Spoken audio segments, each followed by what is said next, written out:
Hello ladies and gentlemen, my name is Matt Demers. Today we are going to be talking about my wrap up to the Dragon Warrior / Dragon Quest series of games. Or well, not the series of games, just the first one. That was what I kind of made a video about last time and then streamed on my Twitch. We're kind of deviating from the format that I originally envisioned, mostly just because I thought, okay, we're going to take the stream and we're going to just put it in on YouTube and it's kind of going to be a let's play. We'll be able to see it from start to finish. However, the more that I played it, I realized that this wouldn't work because of a single reason. Dragon Quest at its core is about grinding, and a lot of grinding. The game's age really shows mostly just because the innovations that it was making in terms of gameplay came at the expense of the storytelling. And the interesting thing to think about is that it's not that they were not sacrificing storytelling. It's not that they were sacrificing storytelling. It was more of that the innovations that we've come to appreciate from other RPGs just hadn't happened yet. So it's almost like we had to focus on making a good game engine and system and format before we could actually focus on making a good story. And that's just something that kind of comes off here. It's really easy to kind of sweep Dragon Quest under the rug as a quote-unquote bad game, but that's only by today's standards. When I'm thinking about it, the game came out in 1986, and like I said, a large amount of the innovation that had happened that kind of allows us to compare it or say it's bad by today's standards just didn't happen yet. When Dragon Quest came out, a lot of people just didn't have as many things to distract them with. They didn't have things that looked more attractive. As a kid in the 80s, you're probably looking at this and thinking, oh man, this is a game where I can play it on my TV and there's this long quest ahead of me and there's all these cool graphics and monster designs and there's items that I can get. And as I'm saying that sounds really attractive. However, as I'm playing it anyway, I'm sitting there and I'm fighting monsters, and I'm fighting a lot of monsters, and there's not exactly a whole lot in the way of plot to actually hook me or to motivate me to move faster. It's literally, we're gonna grind and we're gonna get gold so we can buy new items so that we can go to that next area and not die as hard. And that's to be honest, that's the progress. It's you fight monsters, you get doodad items, you eventually get to an area where a monster kills you in terrible fashion, and then you think, okay, well, I've just got to get a couple levels, get a new item, and then we'll be able to not die when we go to that area. And that's pretty much it, that's pretty much it.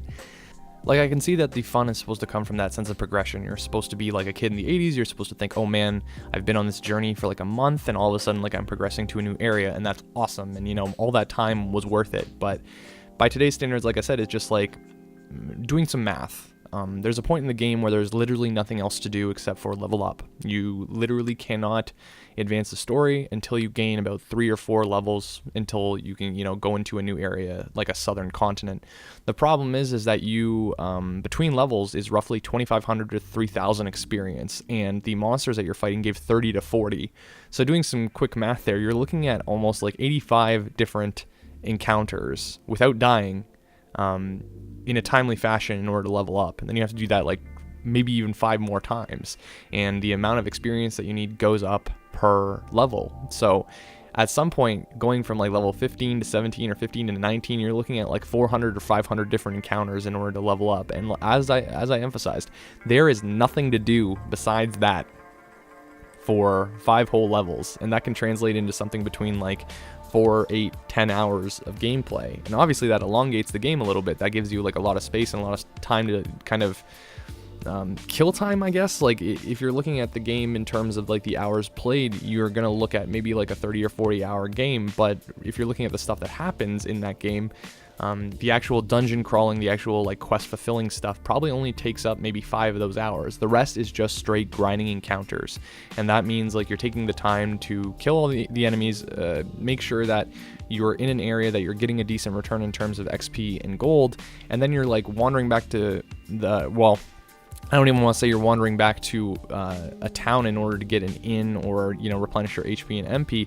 You're pretty much just chilling outside of town so that if one encounter goes badly, you don't end up losing half your gold and all that progress. Story-wise, like I said, there's only a few small goals. You're going to save the princess, you're going to assemble the 3 magic MacGuffins in order to go fight the final boss, and then fight that final boss. In the meantime, it's just about surviving long enough and building your own mythology to kind of fill in those blanks. Did you almost die on your quest to the next city? Did you kill an enemy with 1 HP remaining? That's kind of the game's appeal. That's what that kid in 1986 is going to be building for himself. He's going to be talking with his friends if they're playing Dragon Warrior or Dragon Quest 2. They're going to be saying, okay, oh man, did you get this key in this area? Or, I wonder what's behind that door.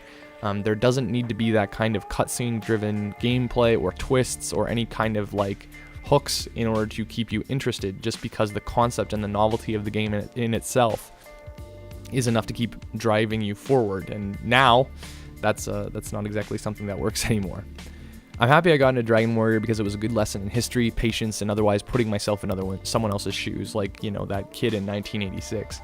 I'm a bit ashamed that in order to finish the game in a timely fashion, I had to turn on like a max XP and gold per encounter and crit every hit code, because I really got tired of just like having 30 or 40 gold or 30 or 40 experience per encounter, so I pretty much jacked that up to 255 of each. The thing is that not turning them on would mean like 3 or 4 streams of nothing but grinding and grinding and grinding, and that wasn't really fun for me or the people watching, and that's why it's not on YouTube, is because otherwise it would be 20 plus parts of very small amounts of things happening in between a lot of grinding. In short, it was like enough to get a great perspective, but after a while I had to concede that the game didn't really age well at all. If you're looking to check out the game still, like I know I didn't really do a good job of selling it, but if you're still looking at checking out the game, I suggest playing Dragon Quest 1 and 2 for the Game Boy Color, as it adds a lot of like quality of life changes that makes the game less tedious, a lot more modern, and just generally more comfortable to play. Thanks for listening. The next game we play is going to follow the formula I had for these videos a little bit closer in terms of playing with the VODs and making sure that they get posted to this channel. We'll be starting Final Fantasy VI within the next 2 weeks. Thanks, and we will see you then.